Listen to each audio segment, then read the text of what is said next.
How's everybody doing? My name is Anthony Brian Logan, and today we got to talk about Parler being removed from the internets.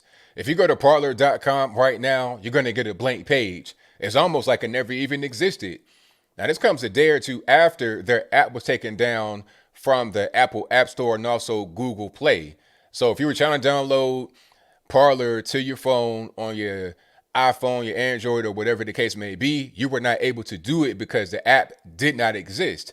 Now, there was a period of time in between the app ban from the store and the website's removal where you were still able to access Parler. Okay, if you have a mobile browser on your phone, your Chrome, Safari, or whatever, type in parler.com, it'll come right up the same way it was in the app because the app was no more than the website in the app form. If you have a laptop, desktop, parler.com will work just fine. But now the website is gone, so Parler is completely and totally finished, at least for now.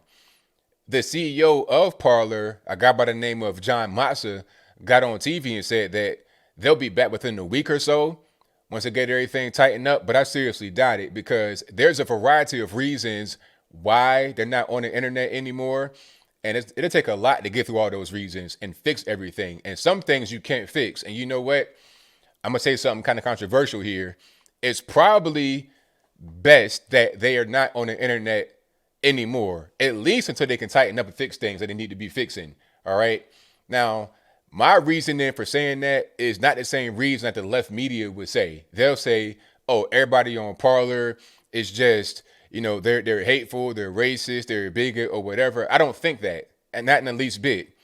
I think that Parler has some serious issues with their website that could endanger you and I if we go over there as members. But before I go any further, I got to back up a little bit here to explain to you why this is a story today. Now, Parler, if you didn't know, is like a Twitter alternative, social media network. And they say that they are a free speech platform, which they pretty much are or were, unfortunately. And what was going on is that a lot of conservatives would leave Twitter and go to Parler, or they would keep Twitter and go to Parler because they were getting censored and shadow banned and everything else over on Twitter. So Parler was the next best thing to be. Next, it was the best place to go aside from Twitter, right? People kept asking me, hey, ABL, are you going to get on Parler? Are you going to get on Parler? I'm like, no, I don't want to get on Parler because it's going to be just a right-wing echo chamber that will be demonized as that. And if somebody does something over there, then it'll be blamed on everybody. If you're over there on Parler, you'll sink with that whole ship if you are like one of the big names on the platform. And that's kind of what's happening right now, unfortunately. Now, the capital situation has ruined a lot of different things. It has caused a lot of problems that you might not even see right now. And I think Parler is one of many casualties of the Capitol incident. And I'll explain. The Capitol incident started off as a peaceful rally organized by Trump and some other people.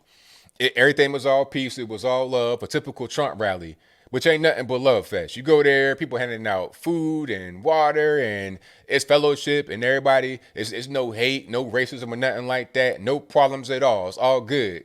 Okay? That's not a normal Trump rally. But some guys were organizing different events at that event on Parler. Now, of course, they probably were on Twitter, Facebook, Instagram, Snapchat, and etc. organizing as well. That's true, of course, but it doesn't even matter because those other organizations are seen as lefty friendly. So whatever you do on there is not as bad as what happens on Parler because Parler is already seen as a haven for quote unquote right-wing extremists, although it's not really. When things like that happen, how can you really fight against it when you don't have the public's opinion in the majority on your side, when you don't have those who really matter, mainstream media, on your side? So the question is going to be, why didn't you guys moderate this? Why didn't you guys stomp this out? Why didn't you guys prevent the violence happening at the Capitol? That's going to be the question. That's the first thing. The second thing is a guy by the name of Lin Wood. Okay, I did a video about him before saying that he gave very bad advice about the Georgia runoff because why would you say to not vote? I mean, you could say that the election has some problems or whatever, that's fine. But the other side is still voting. You can't just not vote. You got to go out there and vote. I said it was bad advice from the beginning, and lo and behold, we lost the election. And then what was a big reason why? People said that I don't want to vote because it's rigged, and what's the point? And Lin Wood was pushing that. He pushed that on TV at a rally in public with a MAGA hat on, and he didn't get much kickback. All right. And then here he is again. I think he pretty much um, he sabotaged Parler because he was over there talking about killing Mike Pence. It's like, are you stupid? You can do something like that on Parler? So Parler actually has terms of service. And part of the TOS is that you can't have any kind of criming, no incitement of violence. So when Lin Wood does that, they have to remove it. And really, they should remove him totally. If they acted earlier to not only take action against that organizing of the counter rally after rally to actually harm people at the Capitol and banned Lin Wood when the post got crazy, maybe they still be online. But they didn't do that. They didn't even follow their own terms of service until it was too late. They took off like two of his tweets, or parlays as they call them, late in the game. But by that time, the wheels are already rolling. The Capitol already happened. It was too late. So they acted too slowly to even enforce their own TOS of one of their top guys in Lin Wood. And now you have all these platforms removing them. Every payment processors, email lists, the lawyers dropped them. And the biggest ball to drop was Amazon AWS. Now, without getting too deep into this, Amazon is the web host. So let's look at a website as a house, right? Amazon is like the land and the things that are put into the land to keep the house stable. If you got any kind of, a basement, or, you got a cement slab or whatever it is to keep the house stable, that's what Amazon acts as. All right. Now, just because it has Amazon as the host does not mean that Amazon also handles the security. Like, don't look at Amazon being their host, Amazon AWS to be more exact. Don't look at them as being their host as the equivalent of them having the same level of security as Amazon.com. That's totally the wrong thing. I can get Amazon hosting right now if I want to, but I don't have the security that Amazon has. Let's go back to this whole house thing. All right. Amazon acts as the land and the infrastructure of the house to keep it stable as Amazon AWS. Your website is the house. You got to provide the security, the Ring camera, the ADT, the deadbolts, all that kind of stuff. Parler's security was completely trash, and that's their fault. All right. Their security was the equivalent of a house that has locks that can be picked with a bobby pin in 1 second. Just put it in there and turn it like it's a key. Not even doing any kind of trying. That is the equivalent amount of security that they had on their platform. All right. When they began to drop certain people that didn't want to deal with them anymore, they left big, wide open security flaws that were not prevented by other stopgap measures. It just had plugins on the WordPress website, WordPress website, that once disabled, just left the website totally open. And allegedly, they got hacked in a serious way. Now, on Parler, you got to provide your phone number, first, last name, sometimes your ID, your actual license, front and back of it. If you want to be verified or whatever the case, you got to provide that. You provide a lot of information. They have your tweets or your parlays. They have your direct messages, and also some of your deleted, quote unquote, parlays or tweets, also deleted DMs. Okay, the hackers allegedly have all that information. So what's to prevent them from seeing Parler as some type of hub of, hateful people and Nazis just dropping all the information on the internet? Okay, you can get doxxed. I mean, you could be in danger, all that stuff. And don't think the FBI aren't on this. If the data has been breached and taken, the FBI has it.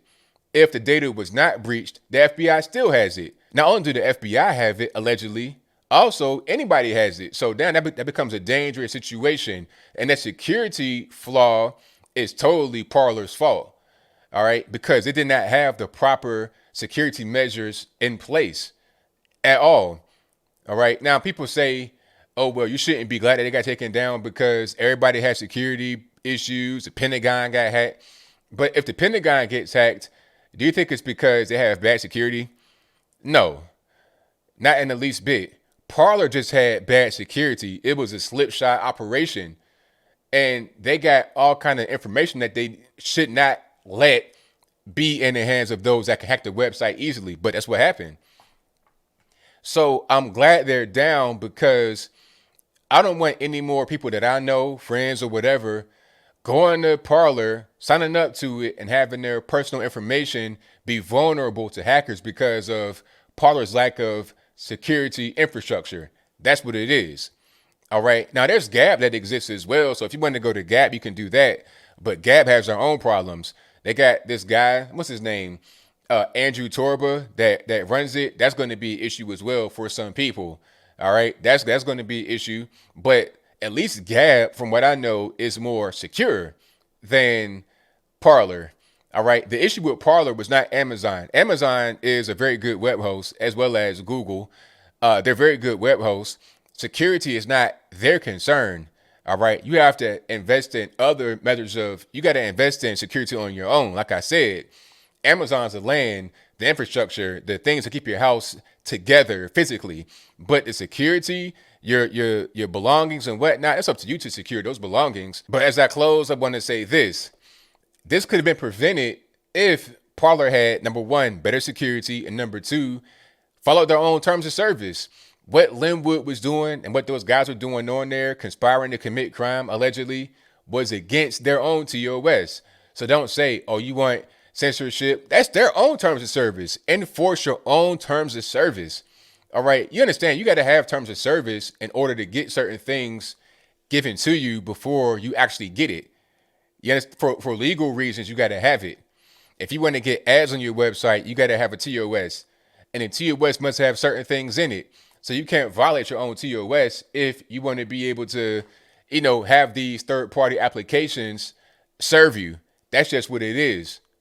But I think I'll leave that right there for now. And what say you? Do you think it's a good thing that Parler is not on the internets anymore? If that's your viewpoint, let me know why in the comments below. Or is it a bad thing? If that's your viewpoint, let me know why in the comments below. You guys pretty much know where I stand. I think Parler has some really big security issues that had to get tightened up. And I'm glad that they're not able to be online while those still exist. If they're able to come back, tighten up, fix the security problems, and follow their own TOS, then they're good money. But they were not in a position to be online and get this influx of traffic like how they were, because it was putting people in danger, quite literally. But whatever your thoughts are, please let me know in the comments below. And that's all I got to say for this video. If you like what you heard, please comment, rate, share, and subscribe. Peace.